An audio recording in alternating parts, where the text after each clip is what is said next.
Hello and welcome everyone. Today's video I'm going to show you here about start to help you about how you see font on Figma.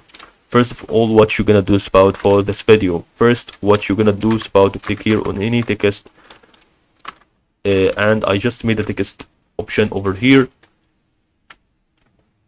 that is ready to be satisfied with that.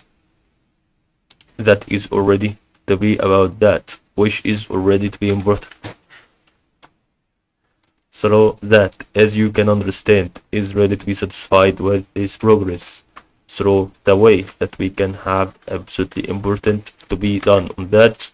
So you can actually start scroll down here and then start to see that font, which is really regular, which is really over here, and that's okay. This is really not actually the font. So I see that actually entire is the font. So you can actually see anything that is ready to be the font about it. And that's all about to help you